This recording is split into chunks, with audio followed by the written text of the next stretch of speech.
নমস্কার বন্ধুরা, আমি সুনিতা চক্রবর্তী। আমার রান্নাঘরে তোমাদের সবাইকে স্বাগত। বন্ধুরা, আজকে তোমাদের সাথে আমি শেয়ার করব পাটিসাপটা। নারকেলের পুর দিয়ে পাটিসাপটা তৈরি করব। তো সেটাই তোমাদের সাথে শেয়ার করছি আজকে। প্রথম থেকে শেষ পর্যন্ত দেখার অনুরোধ রইল। তো বন্ধুরা, তোমরা তো জানোই পাটিসাপটা মানে বিশাল ঝামেলার একটা ব্যাপার। অনেক কিছু করতে হয়, অনেক আয়োজন। তো এই দেখো আমি উপকরণ কী কী নিয়েছি। নারকেল কোড়া নিয়েছি, একটা নারকেল পুরোটাই কুড়িয়ে নিয়ে নিয়েছি, আর হাফ কাপের থেকে একটু কম সুজি নিয়ে নিয়েছি, আর নিয়ে নিয়েছি পাটালি গুড়, আর তো অবশ্যই দুধ নিয়ে নিয়েছি। আর বন্ধুরা, জানো তো আমি আজকে একটু কাজের ঝামেলায় থাকবো, তার জন্য আমি না সকালবেলা পুরটা তৈরি করে রেখে দেব, তারপরে আমি বিকেলে পাটিসাপটাটা তৈরি করব। তো পুর তৈরি, নারকেল কোড়ানো, পুর তৈরি, আবার গোলা তৈরি, আবার তৈরি, অনেকটাই টাইম লাগবে। অন্যান্য কাজগুলো আমি আর করতে পারবো না, তার জন্য আমি পুরটা এখন তৈরি করে রেখে দেবো। তো এই দেখো পুরটা আমি নারকেল আর গুড় একসাথে জাল করে নিয়েছি, ভাজা ভাজা হয়েছে। তারপরে আমি দুধ আর হাফ কাপের থেকে কম সুজি নিয়েছি।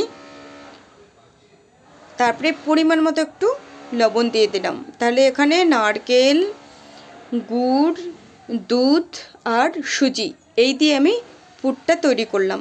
আর এই পুরটা এখন আমি তৈরি করে রেখে দেবো, তারপরে বিকেলে পাটিসাপটা করব। তো বন্ধুরা, চলে এসেছি এখন বিকেল।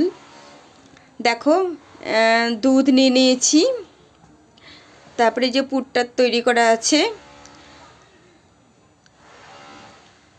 তারপরে নিয়ে নিয়েছি চালের গুঁড়ো। এই চালের গুঁড়োটা আমি মেশিনে ভাঙিয়ে নিয়ে এসেছি। আর নিয়ে নিয়েছি গুড়। আর এই যে গুড়টা আমি একটু টুকরো টুকরো করে নিয়েছি, তার মধ্যে গরম দুধটা দিয়ে গুড়টা একটু ভিজিয়ে রেখে দিচ্ছি, তাহলে গুড়টা নরম হয়ে যাবে। তারপরে আমি হাত দিয়ে ভালো করেই গুলে নিতে পারবো। আর এই যে পরিমাণ মতো একটু লবণ দিয়ে দিলাম। আর এই চালের গুঁড়োটা আমি অল্প অল্প করে দুধ দিয়ে মাখতে থাকবো, একসাথে সব দুধটা দেব না।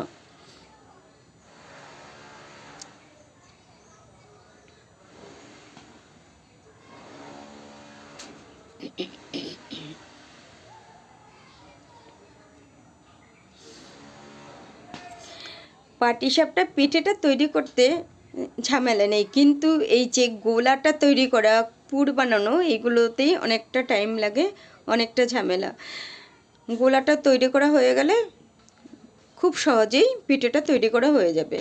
তো এই দেখো একটু একটু করে দুধ নিয়ে আমি মাখিয়ে নিচ্ছি, একসাথে বেশি দুধ দেব না।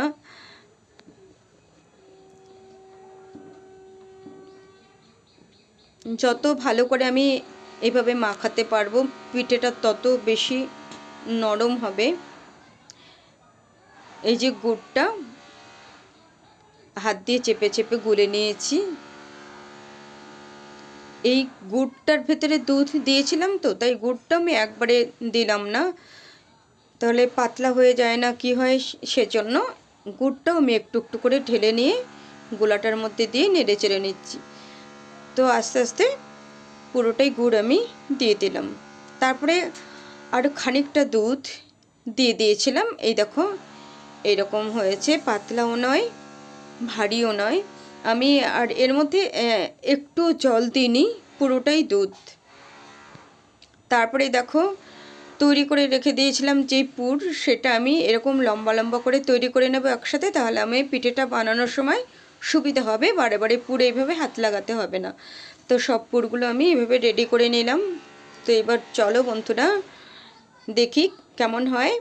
এবার ফ্রাই প্যানের ভেতরে আমি একটু ঘি মাখিয়ে নেব।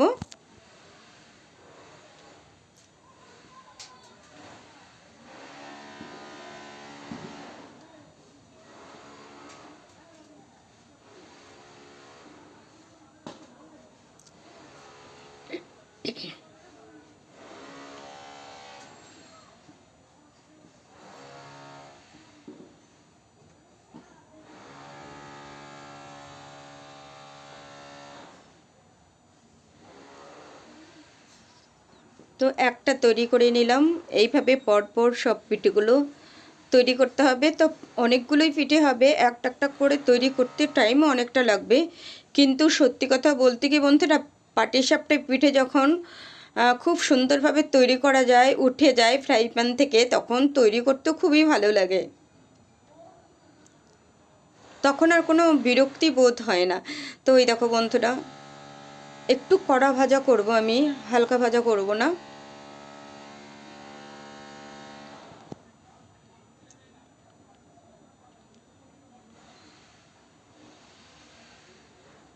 তো বন্ধুরা, তোমরা যারা পুরনো আছো, আমার থেকে অনেক অনেক ভালো সুন্দর পাটিসাপটা তৈরি করতে পারো।